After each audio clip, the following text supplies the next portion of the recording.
नमस्कार। सबसे पहले मेरे और मेरे प्रतिनिधि मंडल के गर्मजोशी भरे स्वागत के लिए मैं चांसलर शोल्ट्ज का हृदय से धन्यवाद करता हूं। मुझे खुशी है कि इस वर्ष की मेरी पहली विदेश यात्रा जर्मनी में हो रही है। इस वर्ष के शुरुआत में किसी विदेशी लीडर के साथ मेरी पहली टेलीफोन वार्ता भी मेरे मित्र चांसलर शोल्ट्ज के साथ हुई थी। चांसलर शोल्ट्ज के लिए भी आज की भारत जर्मनी आईजीसी इस वर्ष की किसी भी देश के साथ पहली आईजीसी है। ये कई फर्स्ट दर्शाते हैं कि भारत और जर्मनी दोनों ही देश इस महत्वपूर्ण पार्टनरशिप को कितनी प्राथमिकता दे रहे हैं। लोकतांत्रिक देशों के तौर पर भारत और जर्मनी कई कॉमन मूल्यों को साझा करते हैं। इन साझा मूल्यों और साझा हितों के आधार पर पिछले कुछ वर्षों में हमारी द्विपक्षीय संबंधों में उल्लेखनीय प्रगति हुई है। हमारी पिछली आईजीसी 2019 में हुई थी। तब से विश्व में महत्वपूर्ण परिवर्तन हुए हैं।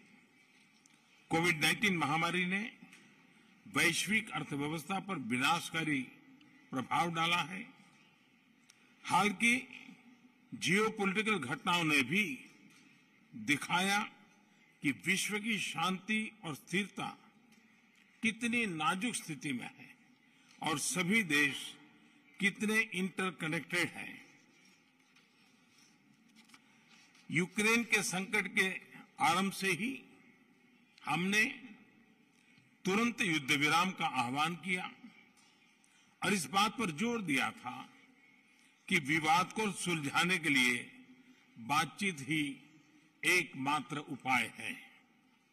हमारा मानना है कि इस युद्ध में कोई विजयी पार्टी नहीं होगी, सभी को नुकसान होगा। इसलिए हम शांति के पक्ष में हैं। यूक्रेन संघर्ष से उत्पन्न उथल-पुथल के कारण तेल की कीमतें आसमान छू रही हैं। विश्व में खाद्यान्न और फर्टिलाइजर की भी कमी हो रही है। इससे विश्व के हर परिवार पर बोझ पड़ा है, किंतु विकासशील और गरीब देशों पर इसका असर और गंभीर होगा। इस संघर्ष के ह्यूमैनिटेरियन इम्पैक्ट से भारत बहुत ही चिंतित है। हमने अपनी तरफ से यूक्रेन को मानवीय सहायता भेजी है। हम अन्य मित्र देशों को भी अन्य निर्यात, तेल आपूर्ति और आर्थिक सहायता के माध्यम से मदद करने की कोशिश कर रहे हैं। आज छठी आईजीसी में से भारत जर्मनी भागीदारी को एक नई दिशा मिली है।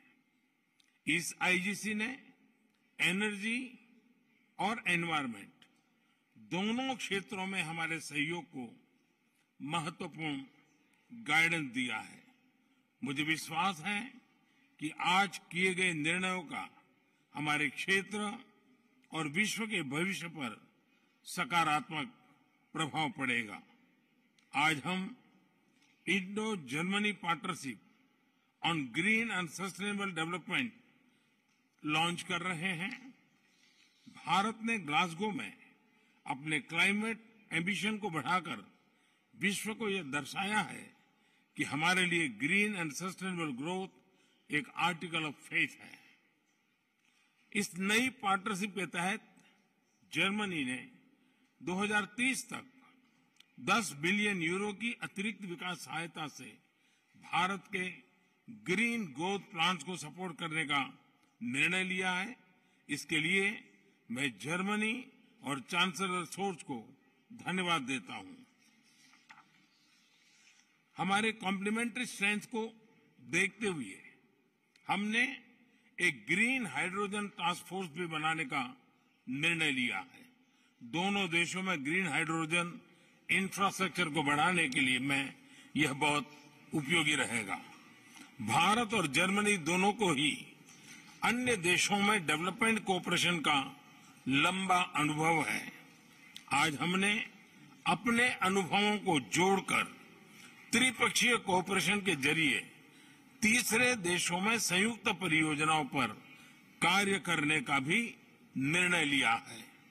हमारे यह सहयोग विकासशील विश्व के लिए पारदर्शी और सस्टेनेबल विकास परियोजनाओं का विकल्प प्रदान करेगा।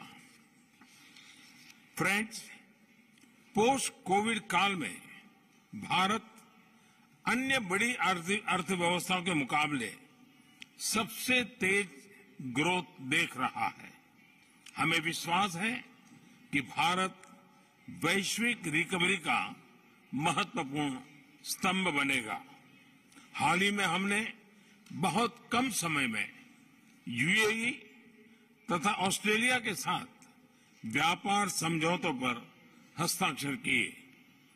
ईयू के साथ भी हम एफटीए वार्ताओं में शीघ्र प्रगति के लिए प्रतिबद्ध हैं। भारत के कुशल कामगारों और प्रोफेशनल से कई देशों की अर्थव्यवस्थाओं को लाभ मिला है।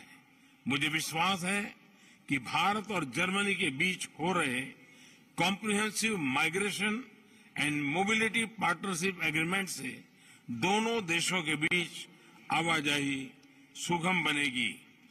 मैं फिर एक बार आज की समिट के लिए, आपके इनिशिएटिव के लिए आपका बहुत बहुत धन्यवाद करता हूं।